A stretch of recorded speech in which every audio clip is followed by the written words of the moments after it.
Voilà, naissance de Cocoon, 5e partie. Donc comment j'en suis arrivé au massage tantrique à partir du massage Cocoon? Déjà, c'est vrai que je vous ai expliqué que c'était un massage enveloppant qui permettait effectivement de retrouver son unité physique, son unité émotionnelle, et de se retrouver à l'intérieur de soi aussi, et pas complètement dispersé, angoissé, où on s'est perdu.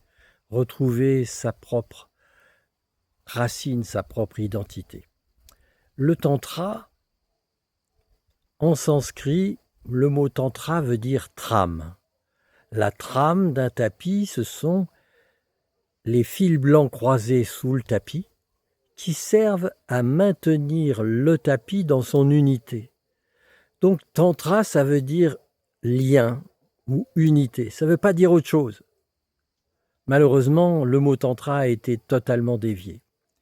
Et donc, dans ce souci d'unité, il y a eu un moment donné, avec tous ces éléments de puzzle que la vie m'avait offertes, en suivant le chemin, cette structure comme un chemin qui m'amenait à donner des massages, en m'arrêtant sur le chemin, aux endroits pour chacun ou chacune, où c'était cet endroit-là aujourd'hui sur lequel il y avait à s'arrêter, c'est-à-dire que les mains vont s'arrêter dans cet espace de méditation dont j'ai parlé plus tôt, dans cet espace de présence dans les mains.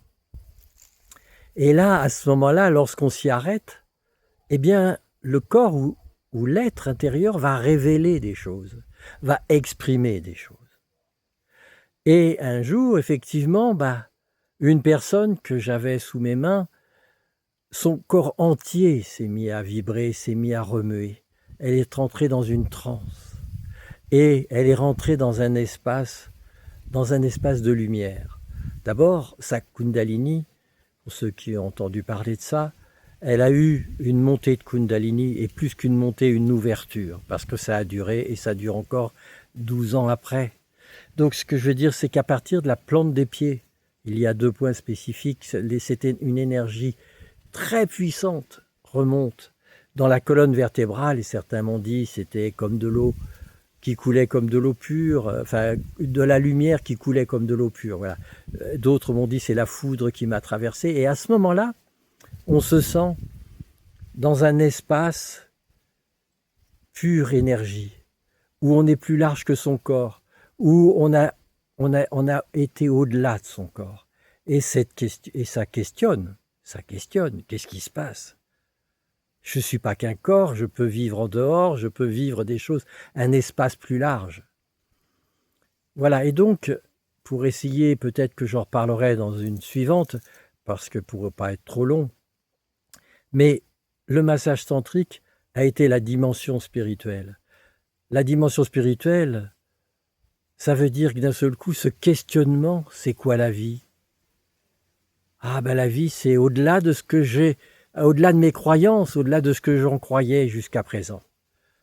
Ça n'a rien à voir, la spiritualité. Enfin, si, ça a à voir un peu avec les religions. Les religions parlent de la spiritualité, mais les religions ne sont pas. Il y a des choses dans les religions qui n'ont rien de spirituel.